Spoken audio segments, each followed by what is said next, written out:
आप जानते हैं कि जिस सैलेड को आप हेल्दी समझकर खा रहे हैं वो आपके ब्लड ग्रुप के लिए जहर हो सकता है, या जो हर्बल जूस आप लिवर डिटॉक्स के लिए पी रहे हैं वो असल में आपको लिवर फेलियर की ओर ले जा रहा है। आज हमारे साथ है न्यूट्रिशन की दुनिया का वो चेहरा जिन्होंने वेट लॉस को कैलोरी के गणित से बाहर निकालकर आयुर्वेद और जेनेटिक्स से जोड़ा है, डॉक्टर शिखा। आज हम कैलोरी काउंटिंग के मिथ्स को तोड़ेंगे। साथ ही कुछ ऐसे एलोपैथिक डॉक्टर्स हैं जो आयुर्वेदा को सूडो साइंस कहते हैं, उस पर भी चर्चा करेंगे और जानेंगे कि क्या ब्लड ग्रुप पर्सनलाइज्ड है या फिर सिर्फ एक फालतू का कोई महंगा ट्रेंड है। तो चलिए सेहत का असली सच जानते हैं सिर्फ और सिर्फ प्राइम पॉडकास्ट पर। थैंक यू डॉक्टर शिखा, आज आप हमारे साथ यहाँ पर आए और आज आप हमसे बात करने वाली हैं न्यूट्रिशन के ऊपर, सेहत के ऊपर। सबसे पहला मेरा सवाल जी, जो आप हमेशा से बोलती आई हैं, कैलोरी काउंटिंग के ऊपर, तो क्या ये अधूरा सच है या कैलोरी काउंटिंग बिल्कुल बेकार चीज है? तो पहले मैं आपको बताऊंगी कि कैलोरी काउंटिंग के बारे में मैंने कैसे समझा और जाना। तो मेरा जो बैकग्राउंड है, मैं एक मेडिकल डॉक्टर हूँ, एलोपैथ डॉक्टर हूँ। और जब मैंने प्रिवेंटिव हेल्थ केयर क्लिनिक अपना खोला तो वहाँ पे मोस्टली मेरे पास ओबेसिटी के पेशेंट्स आते थे। और क्योंकि मेडिकल साइंस में से जुड़ी हुई है न्यूट्रिशनल साइंस, तो मैं उसके फॉलो करते हुए उनको एक लो कैलोरी का प्लान मेरी डाइटिशियंस बताती थी। रिजल्ट क्या था? कुछ भी नहीं, क्योंकि हम एक्चुअली प्रैक्टिकली इसको कर रहे थे, प्रिस्क्राइब कर रहे थे। लोगों का हेयर फॉल होता था, कमजोरी आती थी, बीपी लो होता था और वजन टेम्पररी नीचे फिर वापस ऊपर। तो मुझे एज अ मेडिकल डॉक्टर लगा कि इसमें कुछ गलत है क्योंकि रिजल्ट्स नहीं आ रहे। फिर मैंने जब इसको पढ़ना शुरू किया तो आप इमेजिन नहीं करेंगे, आई वॉज टोटली शॉक्ड। कैसे? क्योंकि जब मैंने कैलोरी के पीछे जानना शुरू किया, ये कहाँ से आया है, ये कॉन्सेप्ट कहाँ से है, तो पता चला कि ये तो ह्यूमन एनाटॉमी और फिजियोलॉजी पे आधारित ही नहीं है, ये है आधारित मशीनों पे। तो यानी एक मशीन, जैसे अगर आप चूल्हे पे चाय चढ़ाती हैं उसको और चूल्हे की जो गैस है उसकी हीट से आप चाय बना रही हैं, और आप कहें कि यही तरीका है कि शरीर के अंदर भी खाना बन रहा है, ऐसा तो नहीं है। क्योंकि शरीर के अंदर जो साइंस है वो है मेटाबॉलिज्म की, वो बिल्कुल फर्क है कैलोरी से, उसमें कोई लेना देना नहीं है कैलोरी का। कैलोरी का जो एक शब्द में मैं आपको बताऊंगी, कैलोरी कहता है कि इंसान खाने को अब्जॉर्ब करके उसको यूज करता है, जैसे भट्टी है, इंसान का पेट एक भट्टी की तरह है, वो खाना जलाता है और उसकी हीट से उसको इस्तेमाल करता है, जो कि बहुत ही आई वुड से फनी और अनसाइंटिफिक है। क्योंकि एक्चुअली जो मेटाबॉलिज्म है वो बिल्कुल अलग साइंस है, उसमें अलग तरीका होता है, बिल्कुल अलग ही है वो। तो इसका एक एग्जाम्पल दीजिए। जैसे मुझे बोला गया कि मैं 2000 कैलोरीज ले लूं दिन की, उसका एक बहुत सुंदर एग्जाम्पल देती हूँ। हमारे पास एक टीनेजर आया 15 साल का, उसका बहुत वेट बढ़ा हुआ था, तो उसकी मदर उनको साथ लेके आई कि भाई इसका आप वेट लॉस कराइए। और उस समय हम कैलोरी फॉलो करते थे। तो क्योंकि वो ग्रोइंग चाइल्ड, मतलब ग्रोइंग टीनेजर था, तो उसको रिक्वायरमेंट थी 2000 कैलोरी की। तो मेरी डाइटिशियन से उसने पूछा कि आप मुझे कितना कैलोरी डेफिसिट देंगी। तो कैलोरी डेफिसिट का मतलब आप कम खाइए। तो डाइटिशियन ने कहा आपको 2000 कैलोरी की रिक्वायरमेंट है, हम आपको 1500 कैलोरी देंगे, तो ये 500 का जो डेफिसिट है इससे आपका वजन कम होगा। उसने कहा बहुत बढ़िया। तो उसने कहा हॉट चॉकलेट फज, एक जो बहुत ही रिच आइसक्रीम होती है, बिल्कुल, उसमें कितनी कैलोरी है? तो उन्होंने कहा कि अबाउट 1000 कैलोरी है। तो उसने कहा बहुत बढ़िया, तो मैं रोज एक हॉट चॉकलेट फज पीऊंगा और 500 कैलोरी में जो आपको खाना पताना है वो आप दे दीजिए। तो हम खुद ही अचंभित रह गए कि उसका कैलकुलेशन तो बिल्कुल सही था, बिल्कुल। बट हमें पता एक्सपीरियंस के साथ कि अगर हम उस बच्चे को, उस टीनेजर को रोज एक हॉट चॉकलेट फज देते पीने को, तो उसका वजन कम होने की बजाय बढ़ जाता। दूसरा सच, कैलोरी की दुनिया में चीनी के अंदर बहुत कम कैलोरी है। एक चम्मच चीनी में 15-16 कैलोरी होती है। बोला तो यही जाता है कि शुगर बंद कर दीजिए एकदम। क्यों बंद करें? क्योंकि कैलोरी तो उसमें बहुत कम है। और अगर आप वेट लॉस की डाइट करना चाहते हैं तो अगर आप 10 चम्मच भी चीनी खाएंगे तब भी सिर्फ 150 कैलोरी है। तो अगर आप एक स्प्राउट्स का बोल ना खाएं और 10 चम्मच चीनी खाएं तब भी आपका वेट लॉस होना चाहिए। और जबकि मुझे पर्सनली, मैं अपना एक्सपीरियंस बता रही हूँ, फर्क पड़ा है, शुगर बंद करने से काफी फर्क पड़ा है। तो ये तो बिल्कुल ही ऑपोजिट हो गया। बिल्कुल ऑपोजिट, कि जिस चीज को हर डॉक्टर कहता है आप बंद करो, इससे आपका मोटापा बढ़ेगा, उसमें तो कोई कैलोरी है ही नहीं। 15 कैलोरी है एक चम्मच में, यानी 10 चम्मच क्या 20 चम्मच भी खाएंगे तो भी आपकी सिर्फ 300 कैलोरी होगी। तो लोग क्या करते हैं कैलोरी कॉन्सेप्ट में, वो यही चीजें करते हैं। और ज्यादातर वेट लॉस प्रोग्राम्स होते हैं या आपके लाइफस्टाइल को चेंज करने के लिए प्रिवेंटिव जो आपको डाइट वगैरह बताई जाती है, सब कैलोरी बेस्ड ही होती है। उसमें क्या होता है, कैलोरी कॉन्सेप्ट में बेसिकली कहा जाता है आप खाना कम कर दो, खाना बंद कर दो। तो यानी कि जो न्यूट्रिशन आपके बालों को चाहिए, जो न्यूट्रिशन आपकी दिल को चाहिए, जो विटामिन्स मिनरल्स आपकी आंखों को चाहिए, जो कैल्शियम आपकी हड्डियों को चाहिए, वो मिलेगा ही नहीं। ये आया कहाँ से? ये बहुत अच्छा सवाल किया आपने। ये एक केमिस्ट थे, बायोकेमिस्ट, जो कि मशीनों पे काम करते थे और उनको इंटरेस्ट था कि ह्यूमन बॉडी कैसे काम करती है। तो उन्होंने मशीनों का कॉन्सेप्ट लेके गलत जगह कॉपी पेस्ट कर दिया। तो मतलब वो एक डॉक्टर भी नहीं थे? वो डॉक्टर भी नहीं थे और उन्होंने कैलोरी का कॉन्सेप्ट वो लेकर आए और वही हम आज तक फॉलो करते आ रहे हैं। और इसका कारण ये है कि मेडिकल साइंस में न्यूट्रिशन को कभी कोई इम्पोर्टेंस दी ही नहीं गई। मॉडर्न मेडिकल साइंस में न्यूट्रिशन को कोई इम्पोर्टेंस नहीं दी गई एक्सेप्टिंग कि पेट भरना है। और इसीलिए कि हेल्थ केयर साइंस में न्यूट्रिशन बहुत लेट आई। और हमारे अपने ट्रेडिशनल साइंसेस में जो पहली सीढ़ी है हेल्थ की, वो न्यूट्रिशन है। तो कैलोरी कॉन्सेप्ट जो है वेट लॉस, ये तो आपने पूरी तरह से इसको बस्ट कर दिया एकदम। जी। आपके हिसाब से सही तरीका क्या है फिर वजन घटाने का? वजन घटाने के लिए आपको कम नहीं खाना है, आपको सही खाना है। तो जैसे कि हमारे पास पेशेंट्स आते थे, वो कहते थे मुझे चॉकलेट खानी है तो मुझे आप वो केमिकल स्वीटनर वाली चॉकलेट दे दीजिए। मुझे ड्रिंक्स पीनी है, मतलब फिजी ड्रिंक्स पीनी है तो 0 कैल वाली, आप मुझे काली वाली जो बहुत पॉपुलर है वो ड्रिंक मैं पीऊँगा। मुझे समोसा खाना है तो मैं एक रोटी कम खा लूँगा। ये कर रहे थे पेशेंट्स। तो अगर आप 0 कैलोरी ड्रिंक पी रहे हैं, अगर आप केमिकल वाली चॉकलेट खा रहे हैं जिसमें केमिकल शुगर डाली है, तो आपको कहीं से लगता है कैलोरीज बहुत कम है, वो तो आपकी 800 कैलोरी में पूरी आ जाएगी, बट आपको कहीं लगता है कि उससे कहीं भी बॉडी को कोई फ़ायदा होगा। तो जब मैंने ये ट्रेंड देखा कि लोग अपने शरीर के साथ खेल रहे हैं, खिलवाड़ कर रहे हैं, विटामिन्स, मिनरल्स, प्रोटीन्स, ये सारा छोड़ के वो सिर्फ एक गेम खेल रहे हैं, नंबर्स गेम। आपने ना शिखा यहाँ पर एक बात करी प्रोटीन की। तो आजकल तो बहुत ज़्यादा फोकस हो गया है प्रोटीन पे। अगर आप देखें मार्केट में प्रोटीन वाली कर्ड तक मिल रही है, प्रोटीन वाली ब्रेड्स मिल रही हैं। तो ये भी क्या एक सिर्फ ट्रेंड है या क्या है ये? मतलब असली में एक्चुअली प्रोटीन की कितनी रिक्वायरमेंट है या कहीं हम ओवर ले रहे हैं प्रोटीन? ये क्या है, इसके बारे में बताइए सच। देखिए, सबसे पहले जो चीज़ जो बहुत इंपॉर्टेंट है ना, वो जानना ये है कि कोई भी अगर आप न्यूट्रिशन की बात करें तो पहले तो आपको शरीर बनता कैसे है ये जानना है, तब जाके आपको कुछ समझ आएगा, राइट। ये जो प्रोटीन के पीछे दौड़ रहे हैं, ये सारी इंडस्ट्री दौड़ रही है। वे प्रोटीन की भी बात होती है। एग्जैक्टली कि आपको बॉडी बिल्डिंग करनी है, आप वे प्रोटीन खाइए, आप डब्बा वाले प्रोटीन खाइए, आप ये। जो आपका शरीर है वो इंटेलिजेंट है, वो डब्बा नहीं है। हम सबसे बड़ी गलती क्या करते हैं, हम शरीर को एक डब्बा समझते हैं, उसको एक इंटेलिजेंट मशीन नहीं समझते, एक इंटेलिजेंट बीइंग नहीं समझते। हमारा शरीर हर चीज़ बनाता है। हमारा शरीर जो है, अगर आप सपोज 1 साल चीनी नहीं खाएंगे तो वो आपके गेहूं से चीनी बनाएगा, आपके प्रोटीन से भी वो उसके जो कुछ मटेरियल्स हैं उसमें से कार्बोहाइड्रेट निकालेगा, राइट।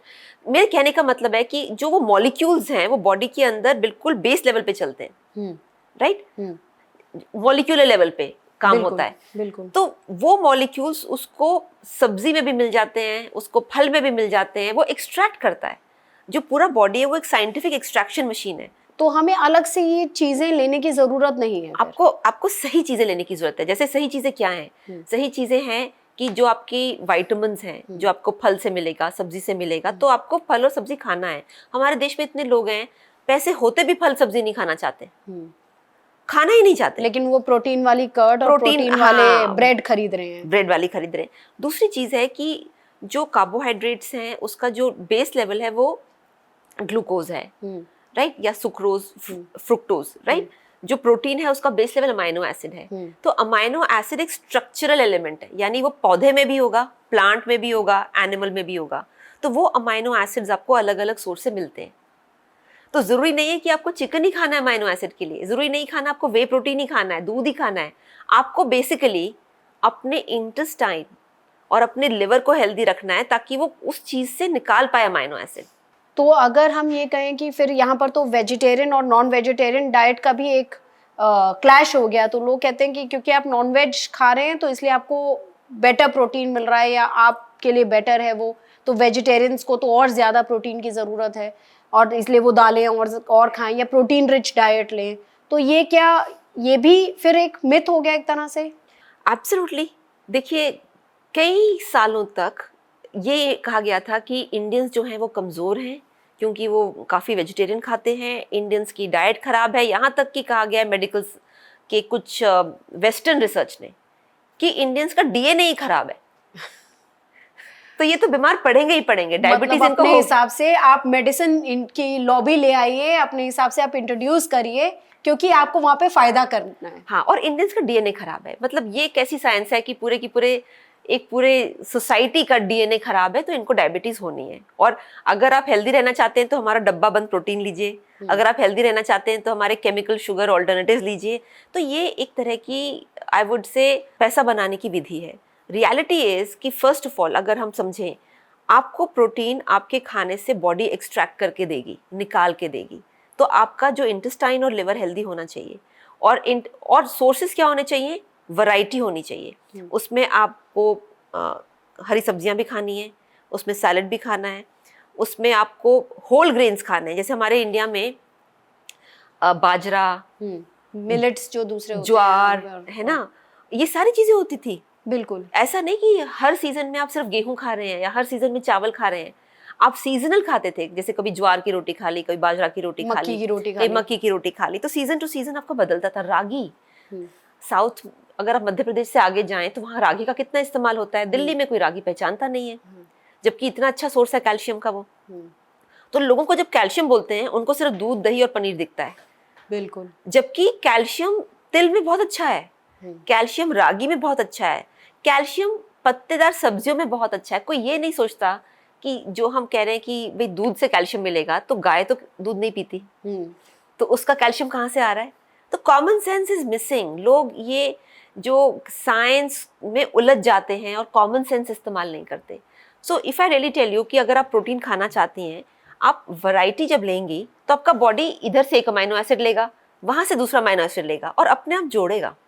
अब ना मैं बहुत क्यूरियस हूँ उस चीज़ को लेकर शिखा कि आपके हिसाब से सुबह से लेकर रात तक का एक मेरे को डाइट का वो बताइए कि क्या होना चाहिए, कैसे दिन की शुरुआत करें, क्या उसके बाद खाएं, क्या एक रूटीन होना चाहिए दोनों वेज और नॉन वेज के लिए, जल्दी से इसमें एक बता दीजिए जी। मुझे।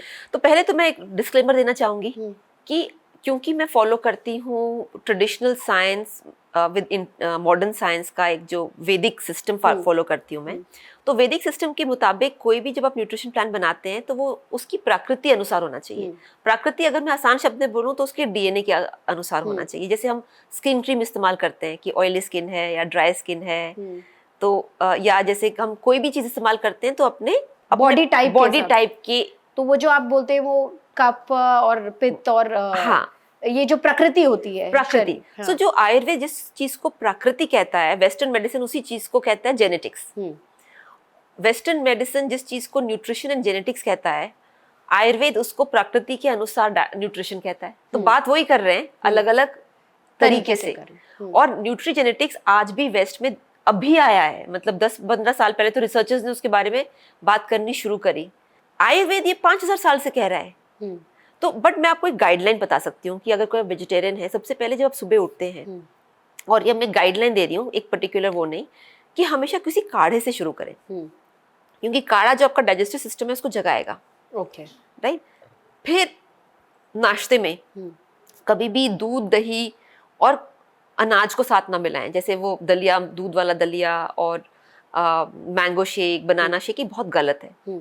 आपको नाश्ते में आप कुछ भी ले रहे हैं, जैसे आप पोहा ले रहे हैं या आप कोई जैसे हल्की फुल्की पराठे बना रहे हैं, या फिर आप जैसे अगर नॉन वेजिटेरियन हैं तो आप ऑमलेट खा रहे हैं, तो कोशिश कीजिए कि बहुत सारी चीज़ें ना मिलाएं, क्योंकि बहुत सारी चीज़ें मिलाएंगे तो आपका इनडाइजेशन हो जाएगा। एक ही टाइप का वो होना चाहिए, हाँ, ग्रेन हो या एक ही टाइप का फूड। और कोशिश करें कि अगर आप जैसे स्मूदी जिसको कहते हैं वेजिटेबल जूसेस की, जैसे एप्पल, बीटरूट, कैरेट है, ABCD वाली जो, हाँ, तो वो बहुत फायदा करता है। क्योंकि जैसे आंवला, एप्पल, बीटरूट, कैरेट, अगर इसकी आप वेजिटेबल जूस बनाएं तो उसके अंदर आपको विटामिन मिलेगा, उसके अंदर आपको प्रॉपर कार्बोहाइड्रेट मिलेगा।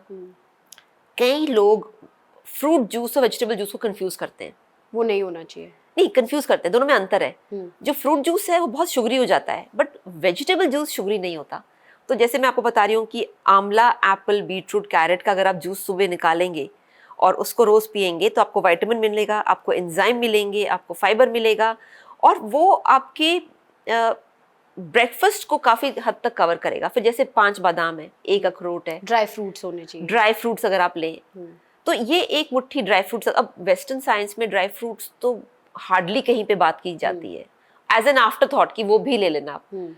हमारे इंडियन साइंस में कहते हैं ड्राई फ्रूट्स बहुत जरूरी है, डेली के होने चाहिए। हाँ, एक मुट्ठी जो से सब नानी दादी बताते थे ना कि जैसे उसमें अलग अलग सीड्स हैं, अलग अलग ड्राई फ्रूट्स हैं, तो एक मुट्ठी उसको जरूर लीजिए। और आप वेजिटेबल ये स्मूदी पियेंगे, और इसको दूध या दही में ना बनाएं, इसको या तो कोकोनट वाटर में बनाएं या पानी में बनाएं, या अगर थोड़ा थिक करना है तो कोकोनट मिल्क थोड़ा सा यूज कर सकते हैं। ओके। तो बहुत टेस्टी बनता है ये अपने आप में। और लंच के लिए फिर, या बीच में कुछ और? जैसे बीच में फिर आप जैसे आप टी ले सकते हैं, ग्रीन टी ले सकते हैं, हर्बल इन्फ्यूजन, जो कई तरह के हमारे तो देश में देखिए कितने हर्बल इन्फ्यूजन है। जैसे अगर आप पानी में तुलसी, अदरक, इलायची, थोड़ी सी सिनेमन, दालचीनी डाल के अगर आप उबालें, कितनी खुशबूदार वो। आजकल तो वो ब्लू पी, वो जो हाँ, अपराजिता का जो, हाँ, अपराजिता का जो फ्लावर है उसकी कितना खूब, मतलब अगर आप ये जैसे हाइबिस्कस है, रोज है, इनको डाल के आप काढ़ा बनाइए, आपकी नॉर्मल चाय को वो बीट करेगा इन टर्म्स ऑफ हेल्थ। हाँ, मैं ये नहीं कह रही आप चाय ना पिए, क्योंकि आदत होती है तो चाय जरूर पिए, कॉफी जरूर पिए, बट वो न्यूट्रिशन की हद से नहीं, वो चलिए आपको अच्छा लग रहा है तो आप जरूर पिए। और फिर लंच में क्या हो? फिर लंच में जैसे अगर विंटर्स का टाइम है तो आप मिक्स आटे की रोटी ले सकते हैं। 2 सब्जियां जरूर होनी चाहिए, एक हरी पत्तेदार सब्जी होनी चाहिए, और एक आपका जो नॉर्मल जैसे गोभी है या पंपकिन है या कोई भी और सब्जी, सीजनल जो भी सीजनल बीन्स हैं वो ले सकते हैं। और आप चाहें तो साथ में या तो दाल ले सकते हैं, या दाल का स्प्राउट्स ब्रेकफास्ट में भी ले सकते हैं। ओके। तो बट स्प्राउट्स को हल्का सा स्टीम जरूर करें, कच्चा ना खाएं। हाँ, क्योंकि कच्चा डाइजेस्ट सबसे नहीं होता। ओके। तो हल्का सा स्टीम करके, जैसे उसमें आप थोड़ा अनार डाल सकते हैं, थोड़ा चाट मसाला डाल सकते हैं, थोड़ा सा उसमें प्याज टमाटर डाल सकते हैं। मतलब टेस्ट के साथ हमें कोई कॉम्प्रोमाइज करने की जरूरत नहीं है। बिल्कुल नहीं। इनफैक्ट मैं ये कहूँगी कि जितना जो टेस्ट है ना, वो सिर्फ टेस्ट स्वाद के लिए नहीं होते, हर एक टेस्ट का एक फिजियोलॉजिकल फंक्शन होता है जो मैं आपको बताऊंगी। अच्छा। हर एक टेस्ट एक्चुअली आपकी बॉडी में कुछ कर रहा है। तो मतलब स्वीट भी जरूरी है, स्पाइसी भी जरूरी है, और जो आपका उबला खाना है वो भी जरूरी है। कुछ मैं आपको बताती हूँ, जैसे आयुर्वेद में सो कहते हैं 6 टेस्ट षड रस। जैसे पहले शुरू करते हैं स्वीट से। जो स्वीट टेस्ट होता है वो आपकी बॉडी को इंक्रीज करता है, बल्क बढ़ाता है। विदाउट स्वीट टेस्ट आपकी बॉडी में बल्क नहीं आएगा, राइट? जो एस्ट्रिंजेंट है, जैसे फॉर एग्जांपल ग्रीन टी है, एस्ट्रिंजेंट टेस्ट है, राइट? उसको एस्ट्रिंजेंट बोलते हैं, कषाय रस। वो आपकी बॉडी को टोन करता है, आपका जो एक्सेस वाटर फ्लूइड जैसे जो जमा हो जाते हैं, जैसे वाटर रिटेंशन जो हो जाता है, वाटर रिटेंशन उसको कम करता है। ओके। जैसे हम स्किन टोनिंग यूज करते हैं, हाँ, वैसे ही वो एस्ट्रिंजेंट वो अंदर काम करता है स्किन टोनिंग की। Okay, right. तीसरा है स्पाइसी, जिसको पंजेंट कहते हैं, वो भी बहुत जरूरी है। वो आपकी ब्लड वेसल्स को एक्टिवेट करता है, आपके डाइजेशन को एक्टिवेट करता है। तो वो भले मिर्ची हो गई या गार्लिक हो गया, ये सारी चीजें भी जरूरी हैं, बहुत जरूरी है। उसका एक फंक्शन, उसका फिजियोलॉजिकल फंक्शन है। फिर आप आते हैं नमक पे। जो नमक है वो आपकी भूख बढ़ाता है। जो आप देखिए, जो लोग बिना नमक के खाना खाते हैं, भूखी खत्म हो जाती है। तो आपकी वो एपेटाइट के लिए बहुत इंपॉर्टेंट होता है। बट ये नहीं कि आप इतना सारा नमक खाएं, बट उतना खाएं जो कि आपकी एपेटाइट को एक्टिवेट करे, ठीक है। फिर कड़वा टेस्ट बहुत इंपॉर्टेंट होता है, बिटर एकदम। वो क्यों होता है?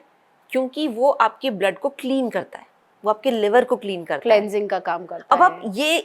अब आप ये देखिए कितनी सोफिस्टिकेटेड साइंस है कि हर टेस्ट के पीछे उसकी बॉडी में हो क्या रहा है, ये भी बताया गया है। बिल्कुल। तो और कोई कहे कि आयुर्वेद बेमानी है तो कैसे माना जाए, जब इतना साइंटिफिक चीजें सिर्फ न्यूट्रिशन में लिखी गई हैं, तो बाकी चीजों में क्या क्या लिखा गया आप इमेजिन नहीं कर सकते। ये ना आपने अभी एक बहुत बड़ी बात कही। इनफैक्ट इस पे ही मेरा अगला सवाल है कि आयुर्वेद बेईमानी है। एलोपैथिक डॉक्टर्स कई ऐसे हैं, और आप जानती हैं कि मैं किसकी बात कर रही हूँ।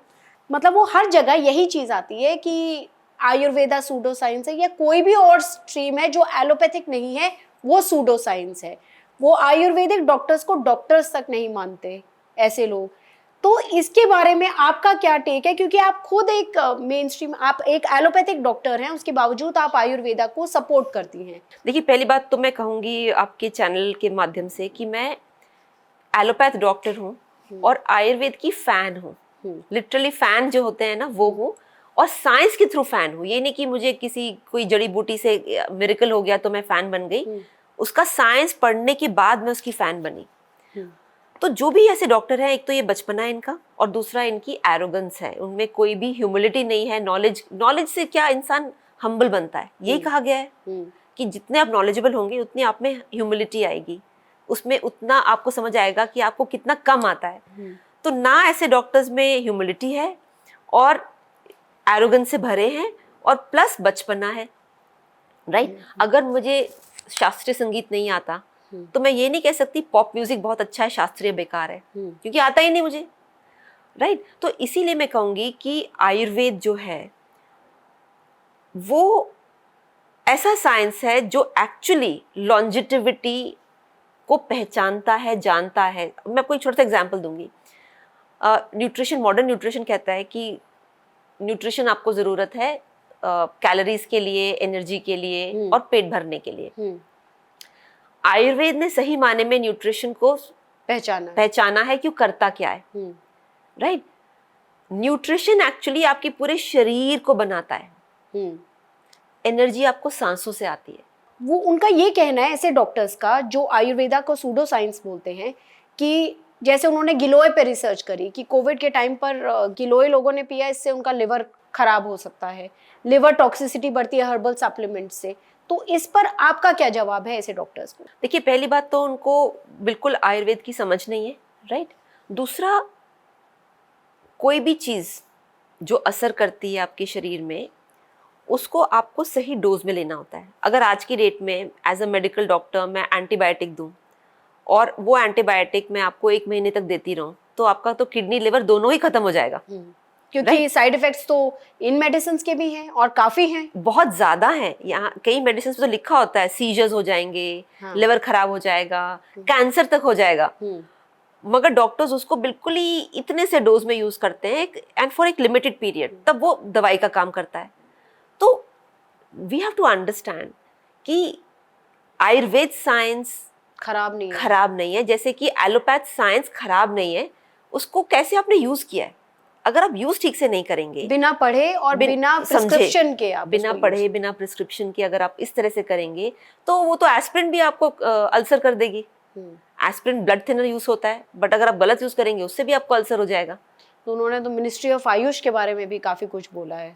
हाँ, तो व्हाट आई वुड से कि एक तो बचपना है, एक एरोगेंस है, और दूसरा आई वुड रिक्वेस्ट कि मिनिस्ट्री ऑफ आयुष ऐसे लोगों पे कड़ी उनको एडवाइजरी देनी चाहिए, क्योंकि ये एक इंसान नहीं, ये पूरी एक पद्धति के अगेंस्ट बात कर रहे हैं जो एक्सेप्टेबल एटलीस्ट इंडिया में नहीं होना चाहिए। आपसे हम और भी बहुत कुछ जानना चाहते हैं शिखा, जैसे आजकल एक बहुत बड़ी प्रॉब्लम हो रही है हेयर फॉल की, तो उसके लिए किस तरह की डाइट होनी चाहिए?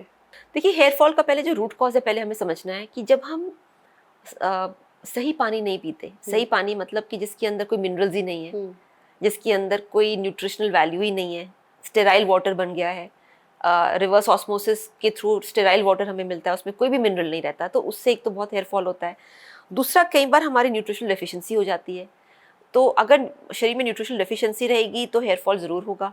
तीसरा ऑफ कोर्स है स्ट्रेस एंड स्लीप प्रॉब्लम, इनसे भी होता है। पोल्यूशन एक बहुत बड़ा कारण है स्किन डैमेज और हेयर फॉल का, बट नेचुरली ये तो रूट कॉज है, बट उसको हमें अब सोल्यूशन क्या देना है।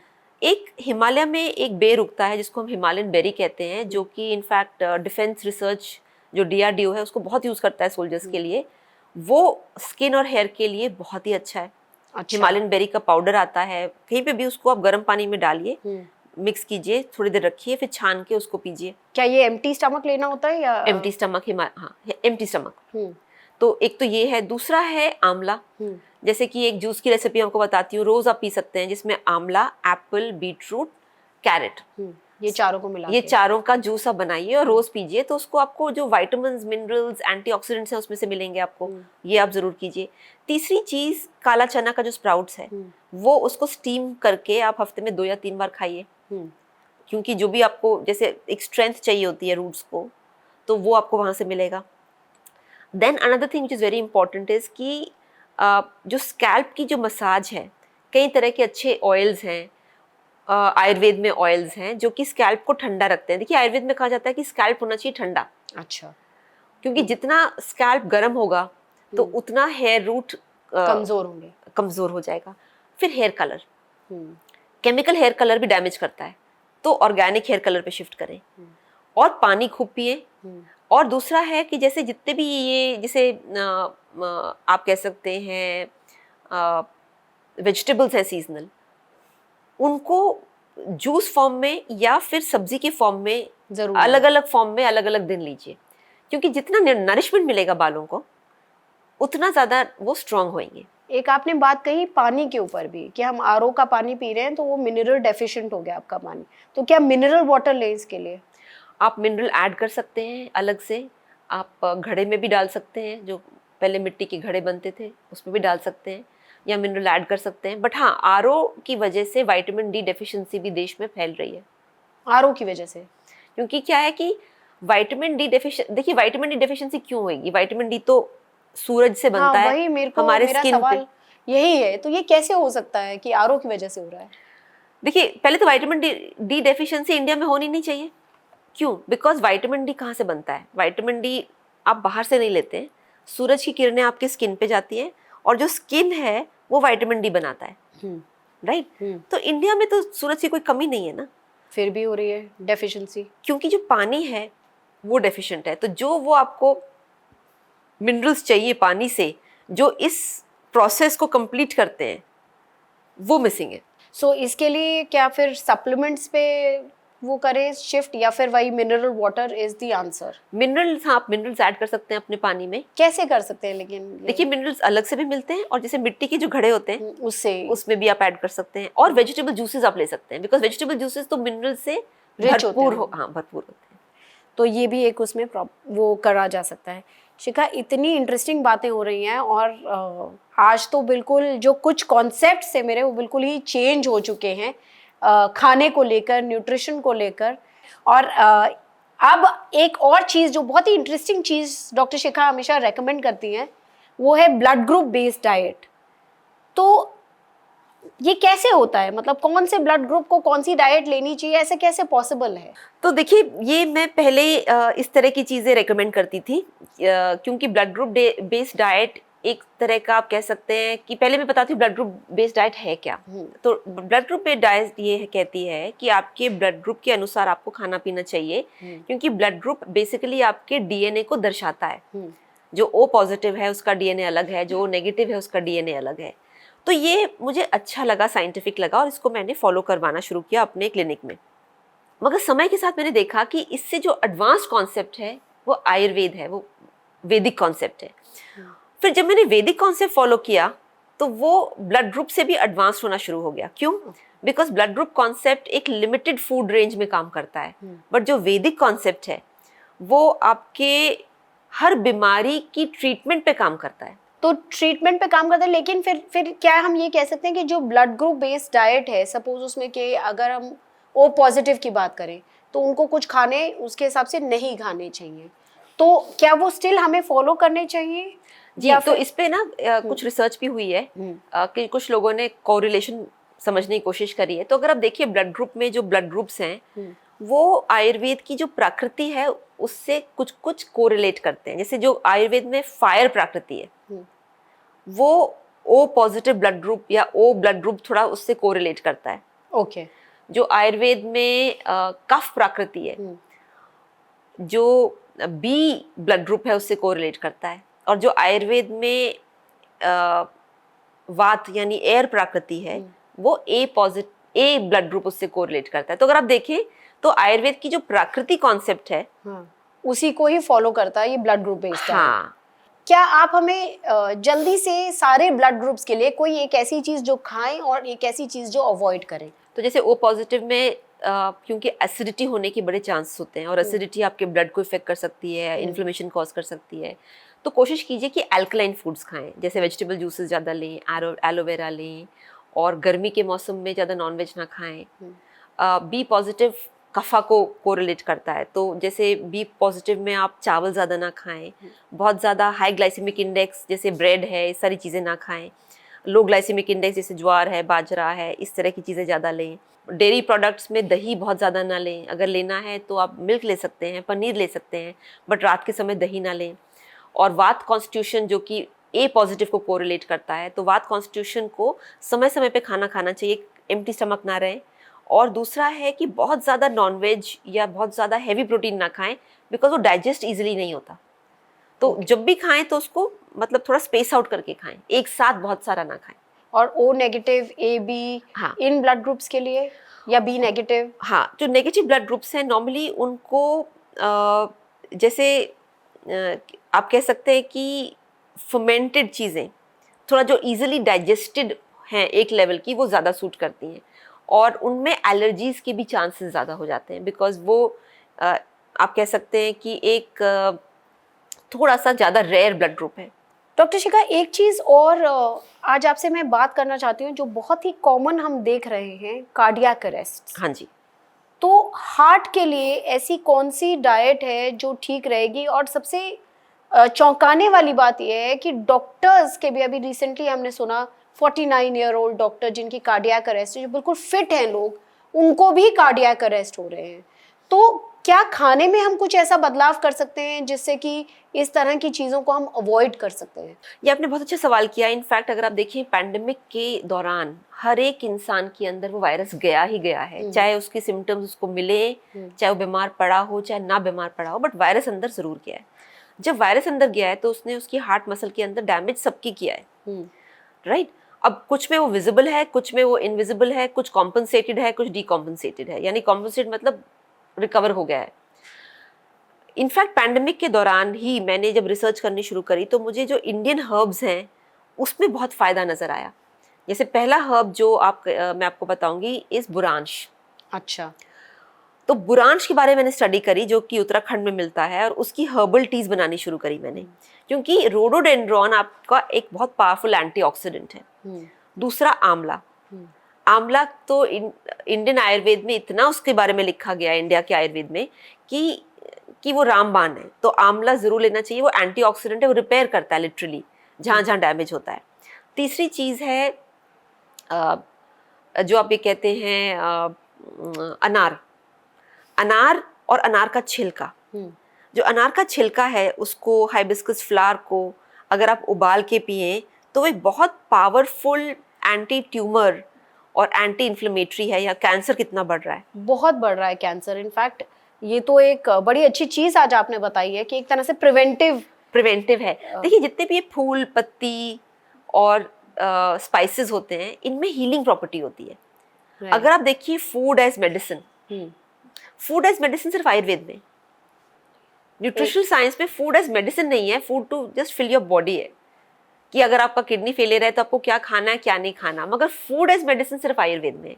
तो फूड एज मेडिसिन में पैंडेमिक में जैसे मैंने आपको कहा कि रोडोडेंड्रॉन, बुरांश का फ्लावर, देन आंवला, कैंसर के लिए मतलब जो म्यूटेशन है, नॉट कैंसर बट म्यूटेशन को प्रिवेंट करने के लिए अगर आप अनार के छिलका, हाइबिस्कस फ्लावर, स्पेयरमिंट, इन सब का काढ़ा बनाएं तो रोज के रोज आप कैंसरस सेल्स को डिस्ट्रॉय कर रहे हैं। देखिए कैंसर एक दिन में नहीं बनता, it's a long process, it's a process. और हमारे, आपके शरीर में, मेरे शरीर में, सबके शरीर में कैंसर सेल्स हैं, म्यूटेशन है, बट हमारा शरीर उसको पकड़ता है, बाहर फेंक देता है, पकड़ता है, फिल्टर करता है, निकाल देता है। जब ये फिल्ट्रेशन प्रोसेस रुक जाता है या सेल्स बहुत तेजी से बढ़ जाए तब जाके वो फिर कैंसर में कन्वर्ट होता है। तो इस तरह की चीजें, जैसे आपने एक तो बताया कि ये चाय जो आपने बताई, हाँ, एक काढ़ा किस्म का जो हो गया कि हिबिस्कस फ्लावर यानी गुड़हल का फ्लावर, हाँ, और साथ में जो अनार का छिलका, फिर स्पेयरमिंट, और इन सबको अगर आप उबाल के बनाएंगे तो ये आपकी जो म्यूटेशंस हैं उसको अंदर बॉडी में रोकेगा। तो ऐसे बने बनाए भी सप्लीमेंट्स बने बनाए भी चाय मिल जाती है। तो अलग अलग काढ़े एक्चुअली प्रिवेंटिव हेल्थ केयर है। और क्या चीज़ हो सकती है इस तरह से कैंसर की रोकथाम के लिए? हम और क्या चीज़ें अपनी जी। डाइट में इंक्लूड कर सकते हैं? देखिए, कैंसर की रोकथाम के लिए वेजिटेबल जूसेस, फ्लावर्स के इन्फ्यूजन्स और आंवला, ये 3 चीज़ें अगर आप करें, और ऑफ कोर्स केमिकल से बहुत दूर रहें।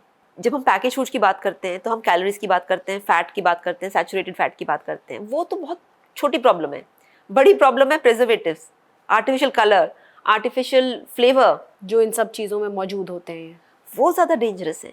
तो ब्रेड डेंजरस है या ब्रेड ठीक है? जो आप बेकरी से लेते हैं फ्रेश ब्रेड, वो ठीक है, मगर जो ये कमर्शियल बेकिंग में प्रिजर्वेटिव, थिनर्स, ये वो इतने केमिकल्स वो डालते हैं, वो बेकार है। उसको बंद कर देना चाहिए। बिल्कुल, आज से बंद कर देना चाहिए।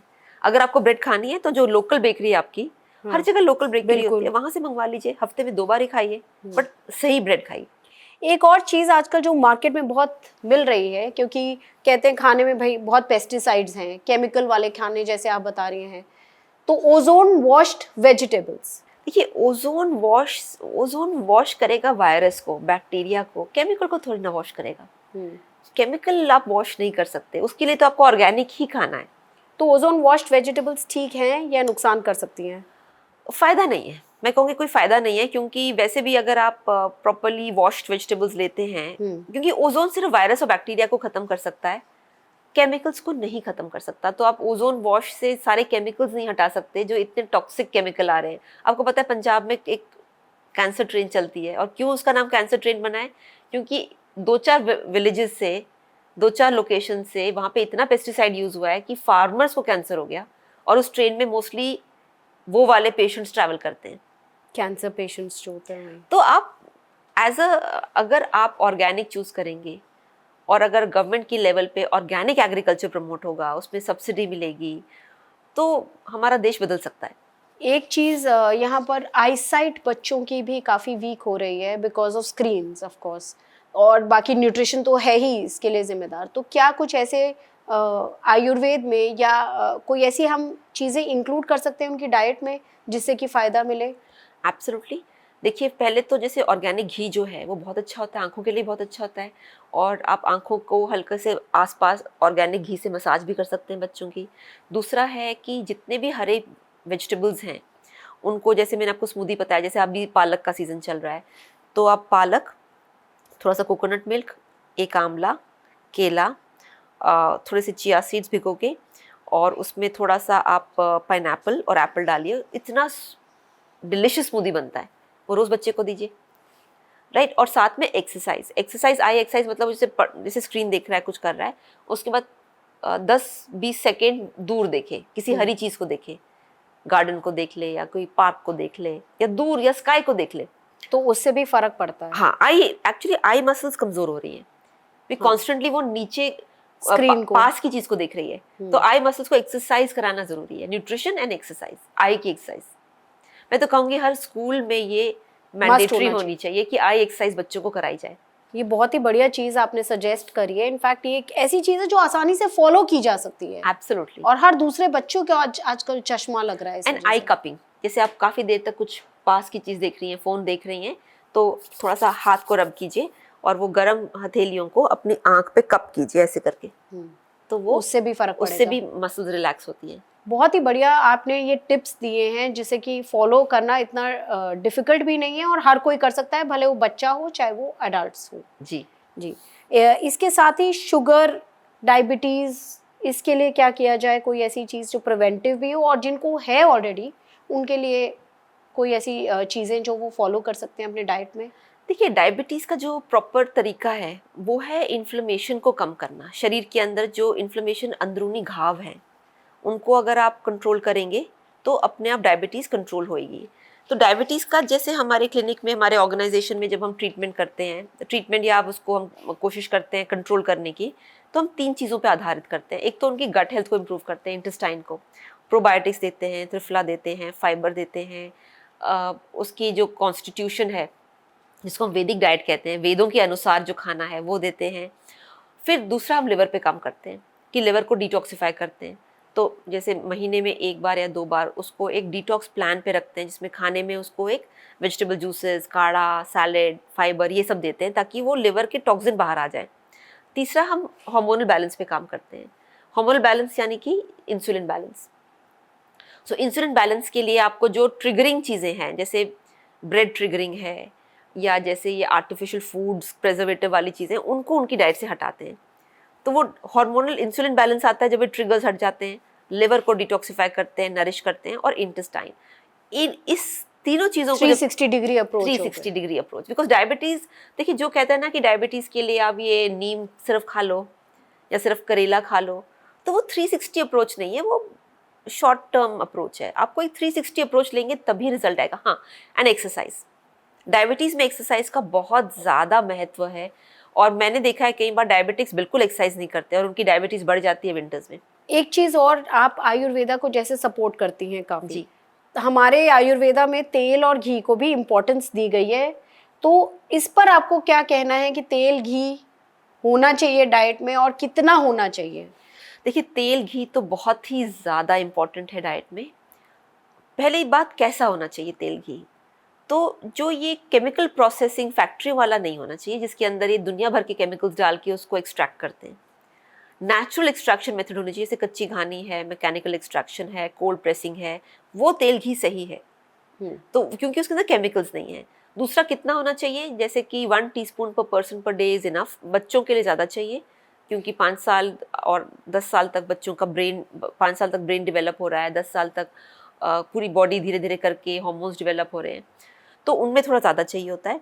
और ऑयल रोटेशन होनी चाहिए, जैसे कि आप तिल का ऑयल कभी ले रहे हैं, कभी मूंगफली का ले रहे हैं, कभी सरसों का ले रहे हैं, कभी घी ले रहे हैं, क्योंकि हर में एसेंशियल फैटी एसिड अलग है। तो जब तक वो सारे आपको नहीं मिलेंगे तो आपका, लेकिन रिफाइंड नहीं होने चाहिए। वो जो फैक्ट्री रिफाइंड होते हैं उसमें इतने ज़्यादा जहरीले केमिकल डाले जाते हैं कि उसमें प्रॉब्लम बंद हो कर सकती देनी है। चाहिए बेसिकली। सो बेसिकली सरसों का तेल हो गया या कच्ची मूंगफली का घानी, तेल, मतलब कोल्ड प्रेस्ड ऑयल्स। वो बेटर है। हाँ। तो एक ये बहुत ही इंटरेस्टिंग हमारी यहाँ पे बातें चल रही हैं, थोड़ा सा हल्का सा मूड कर लेते हैं, हम एक रैपिड फायर राउंड करते हैं जी, आपके जी, साथ जी। में। तो जिसमें मैं काफ़ी चीज़ों के आंसर भी हमारे ऑडियंस को मिल जाएंगे और हमारा व्यूअर्स आई एम श्योर काफ़ी फ़ायदा होगा इससे। सुबह उठकर सबसे पहले क्या खाना चाहिए? सबसे पहले गर्म पानी पीना चाहिए। रात को कितने बजे तक खाना खा लें? रात को जो हेवी खाना है वो सूर्यास्त के टाइम पे खाना चाहिए, और उसके बाद आप कोई भी हल्की फुल्की जैसे हर्बल टी ले सकते हैं, बट सूर्यास्त तक आपका जो मेजर मील है वो ख़त्म हो जाना चाहिए। शहद हर रोज़ या कभी कभार? शहद विंटर्स में आप हर रोज़ भी ले सकते हैं, और समर्स में कभी कभार। कार्डियो या वेट ट्रेनिंग अगर आपके पास सिर्फ 20 मिनट्स हैं? एक दिन कार्डियो, दूसरे दिन वेट ट्रेनिंग। दोनों करना है? दोनों करना है। ग्लूटेन फ्री, क्या ये हर किसी के लिए है? अगर आप केमिकल वाला ग्लूटेन खा रहे हैं तो ग्लूटेन फ्री ही खाएं, बट जो केमिकल वाले ग्लूटेन फ्री प्रोडक्ट्स हैं उसको तो बिल्कुल ना खाएं। और प्रोसेस्ड फूड अगर बाहर जा रहे हैं, ट्रैवल कर रहे हैं, तो कौन से ऐसे खाने हैं फ्रूट्स के अलावा जो रख सकते हैं? बिल्कुल, आप मूंगफली रख सकते हैं, भुना हुआ चना रख सकते हैं, मुरमुरा रख सकते हैं। आप इवन जैसे गेहूं की जो परांठी बनाते हैं हम, उसको आप बना सकते हैं दाल के साथ, उसका थोड़ा शेल्फ लाइफ बढ़ जाता है।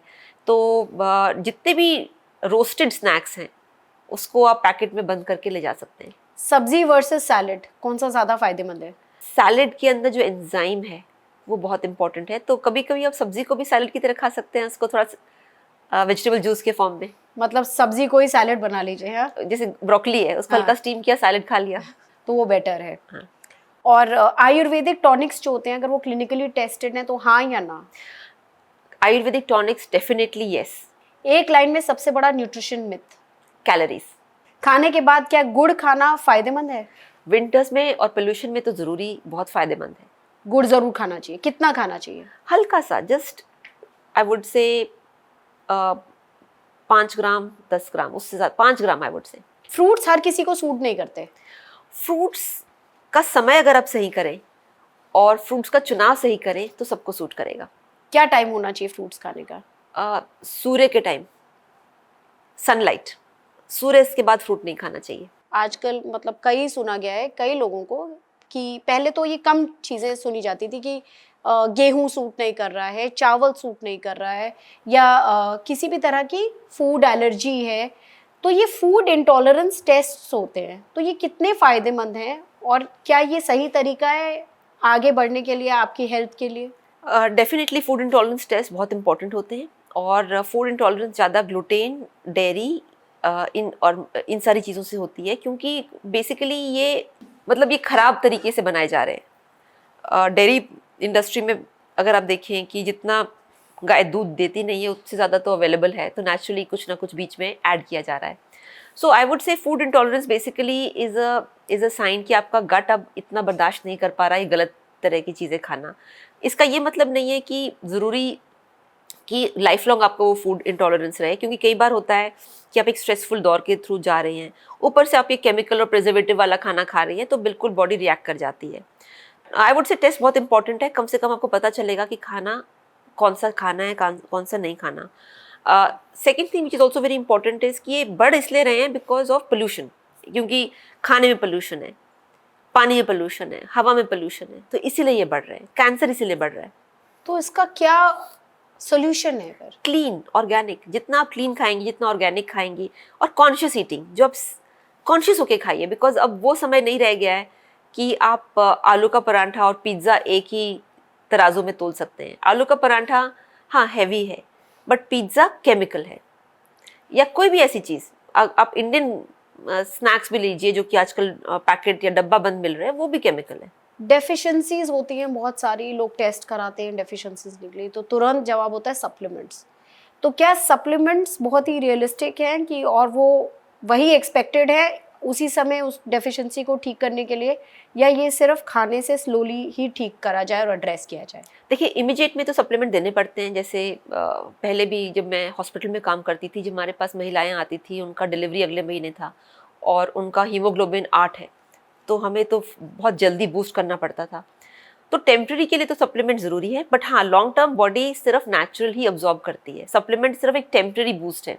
जैसे अगर किसी का फ्रैक्चर हो जाए तो कुछ टाइम तक तो आप क्रच यूज़ करेंगे ना, तो supplement is a temporary crutch, very good, very effective, but long term nutrition has to be fixed. But उसके भी साइड इफेक्ट्स सुने हैं।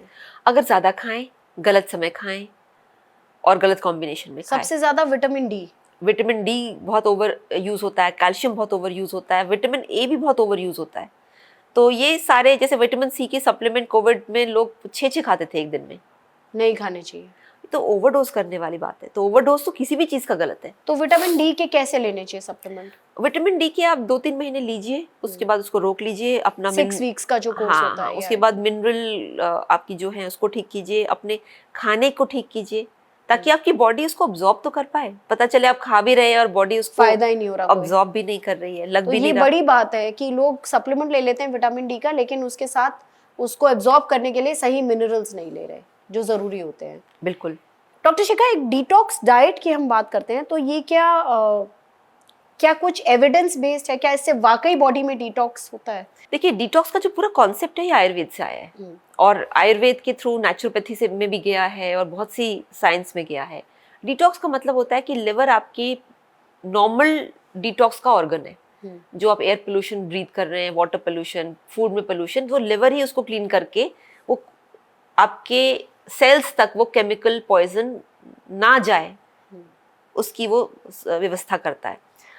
तो अब लिवर को कौन डिटॉक्सिफाई करेगा? तो लिवर डिटॉक्स आयुर्वेद में वो है कि भाई उस दिन आप हैवी प्रोटीन नहीं खाएंगे, आप हैवी ड्राई फ्रूट्स नहीं खाएंगे, आप लिवर को रेस्ट देंगे और लिवर को अपने को क्लीन करने की सुविधा देंगे। तो ये कितना टाइम में करना चाहिए हर किसी को और कैसे करना चाहिए?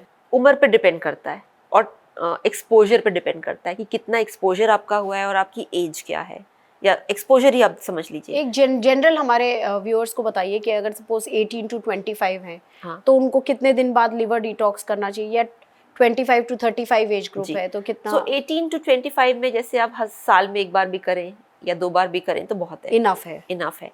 25 to 35 अगर आप महीने में एक बार करें तो मोर देन इनफ है। 35 to 55 अगर आप महीने में 2 बार करें तो मोर देन इनफ है। उसके बाद फिर आप अंडर सुपरविजन करें, मतलब अबव द एज ऑफ 70 फिर अंडर सुपरविजन करें। और कैसे करें लिवर डिटॉक्स? सो लिवर डिटॉक्स के अलग अलग तरीके होते हैं। एक होता है आप वेजिटेबल्स और फ्रूट्स पे 1 दिन या 2 दिन रहें, जिसको बोलता है होम डिटॉक्स, और काढ़े पिए जिससे कि आपकी बॉडी उसको अब्जॉर्ब कर, लिक्विड डाइट ज्यादा रखें। लिक्विड डाइट, काढ़े, जैसे फूड एज मेडिसिन जिसको कहते हैं ना, फूड एज मेडिसिन में काढ़े आते हैं, फल आता है और सब्जियों का रस आता है। तो उसमें अनाज और प्रोटीन, ड्राई फ्रूट्स ये सब नहीं खाए जाते। तो ये आप 1 दिन का कर सकते हैं या 2 दिन का कर सकते हैं, 3 दिन का, अप टिल 3 डेज आप घर पे कर सकते हैं।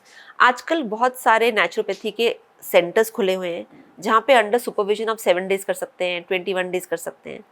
तो अंडर सुपरविजन जब डिटॉक्स होता है तो उसमें फिर थोड़ा सा एनीमा भी होता है, बॉडी मसाज होता है, स्टीम होता है, फिर उसमें उस तरह के नेचुरोपैथी के ट्रीटमेंट्स भी होते हैं जिससे कि आपकी बॉडी डिटॉक्स करने में सक्षम है। जैसे बॉडी मसाज में क्या होता है, आपकी पूरी टॉक्सिन्स बाहर निकलने हाँ में मसाज help होती है, स्टीम दिया जाता है, तो उससे आपकी पूरी बॉडी की सर्कुलेशन एक्टिवेट होती है ताकि लिवर उसको डिटॉक्सिफाई करे। एक चीज और है डॉक्टर शिखा यहाँ पे, इंटरमिटेंट फास्टिंग। जी, तो क्या ये फायदेमंद है या ये नहीं करनी चाहिए? देखिए इंटरमिटेंट फास्टिंग यानी फास्टिंग तो का जो सोर्स है वो आयुर्वेद ही है, मगर सैड पार्ट ये है कि इंटरमिटेंट फास्टिंग जो फास्टिंग लोग तोड़ते हैं तो कभी चॉकलेट खा रहे हैं, कभी सैंडविचेस खा रहे हैं, कभी रखा हुआ कल का चिकन बर्गर खा रहे हैं। तो मतलब वो फास्टिंग रही कहाँ, बिकॉज फास्टिंग को तोड़ने का एक तरीका होता है। हर साइंस में, हर ऑल ओवर द वर्ल्ड जब कोई फास्ट तोड़ता है तो कोई अंजीर से तोड़ता है, कोई डेट से तोड़ता है, कोई कोकोनट वाटर से तोड़ता है, मगर कोई सैंडविच और बर्गर से थोड़ी ना तोड़ता है। बट ये इंटरमिटेंट फास्टिंग एक मॉडर्न कॉर्पोरेट वर्ल्ड में, कॉर्पोरेट जगत में कि भाई I have done my 16 hour fast, और उसके बाद सीधे आप क्या कर रहे हैं, आप कैफेटेरिया में जाके एक सैंडविच और एक कॉफी ऑर्डर कर रहे हैं, जंक फूड खा रहे हैं। हाँ हो गई फास्टिंग। तो कैसे सही तरीका क्या, कितने आवर के फास्ट से आपको शुरू करना चाहिए और क्या चीज लें और उसे जिससे कि आपको बेटर रहे? वीकेंड को करें ताकि आपकी बॉडी रेस्ट हो, ये नहीं कि आप दौड़ रहे हैं, भाग रहे हैं।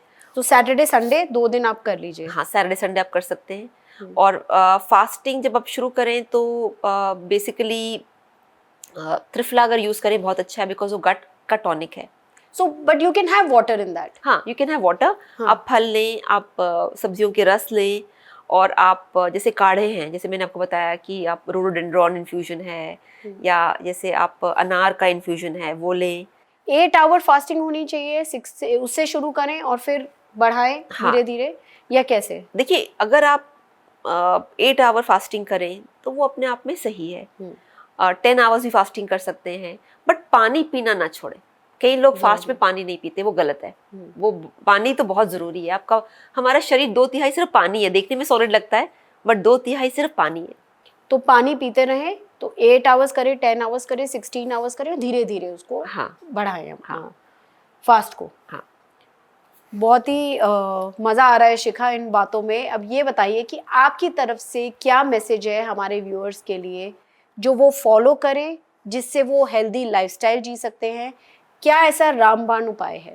देखिए आई वुड से कि समय के साथ हमें आई थिंक आयुर्वेद पे आधारित जो रेसिपीज़ हैं उसको अपनी लाइफस्टाइल में लेके आना चाहिए, क्योंकि आयुर्वेद जो है वो साइंस ऑफ लॉन्जिटिविटी है। तो आप कोशिश करें कि आप वैसी जो रेसिपीज़ हैं जो आयुर्वेद में अवेलेबल हैं, ब्रेकफास्ट की, लंच की, डिनर की, उसको बनाएं, अपनी लाइफ में धीरे धीरे लेके आएँ। मैं ये नहीं कह रही हूँ कि कोई भी इंसान परफेक्ट हो सकता है, बिकॉज हम ह्यूमंस हैं, हम इम्परफेक्शन में ही हैं, मगर हाँ धीरे धीरे करके आप उसको अपनी लाइफ में लेके आएँ।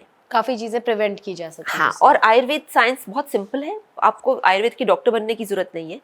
जस्ट उसकी न्यूट्रिशन साइंस भी अगर आप पढ़ लें, बहुत अच्छी अच्छी किताबें मिलती हैं, तो आपको एक बेसिकली आपको एक एंकर, एक स्थिरता मिल जाएगी अपनी लाइफ में। लेकिन दिक्कत यही है ना शिखा, आजकल इंटरनेट पे आपको सोशल मीडिया पे इतना कुछ अवेलेबल है, और वो कुछ ना कुछ तो रिसर्च बेस्ड है, कुछ नहीं है। कोई भी उठ के वहाँ पर डॉक्टर बने हुए हैं, तो ये कैसे अवॉइड किया जाए इसको? मैंने कहा कि जो एक स्थिर साइंस है, वेदिक की न्यूट्रिशन, उसको आप पढ़ें और उसको फॉलो करें, बिकॉज बाकी सारी चीज़ें तो आज कुछ हो रही है, कल कुछ हो रही है। जैसे मैं अपनी मेडिकल साइंस की बात करती, जब मैंने पढ़ा था तो कहा जाता था कि बर्न्स पेशेंट पे ठंडा पानी डालो, और वो पूरी की पूरी एडवाइजरी बदल गई कि बर्न्स पेशेंट पे ठंडा पानी बिल्कुल ना डालो, फोड़े हो जाते हैं, है ना। So what I am saying is, देखिए साइंस इवॉल्व करती रहती है, तो खाने के मामले में जो पुरानी साइंस है उसको फॉलो करें, और वो भी आपको इंटरनेट पे अच्छे सोर्सेज मिल जाएंगे। सही सोर्सेज फॉलो करें। सही सोर्सेज फॉलो करें, अपने को उसमें एजुकेट करें, बिकॉज न्यूट्रिशन एक ऐसी चीज़ है जो कि किसी कंसल्टेंट या एक्सपर्ट ज़रूरी नहीं है कि वो ही पता है, साइंस है, आप खुद पढ़ें। डॉक्टर शिखा, इतनी इंटरेस्टिंग आप हमें बातें बताई आपने आज, लेकिन एक फन क्वेश्चन मैं आज आपसे पूछना चाहती हूँ। फन क्वेश्चन क्या, मतलब जैसे जो पेशेंट्स होते हैं उनके लिए फेवरेट डॉक्टर्स होते हैं, तो आपके लिए फेवरेट पेशेंट कौन रहा अब तक? जी देखिए, बहुत सारे पेशेंट्स मेरे रहे थे, कुछ बॉलीवुड की दुनिया से, कुछ बिजनेस जगत की दुनिया से, बट एक पेशेंट जो मेरे सबसे फेवरेट आज तक हैं वो हैं श्री अटल बिहारी वाजपेयी जी, जो अब नहीं रहे। वो इतने हम्बल और इतने अफेक्शनेट थे कि उनके सामने पहली बार जब मैं गई एज अ डॉक्टर, तो मैं कांप रही थी। उन्होंने इतना कंफर्टेबल किया और जो भी मैंने न्यूट्रिशन एडवाइस है उनको दिया। तो वो मेरे फेवरेट पेशेंट इसलिए भी है कि एक तो उनकी नेचर की वजह से, दूसरा उस समय से मुझे लगा कि हाँ, मैं एक सही रास्ते चल रही हूँ और इसको मुझे आगे बढ़ाना चाहिए।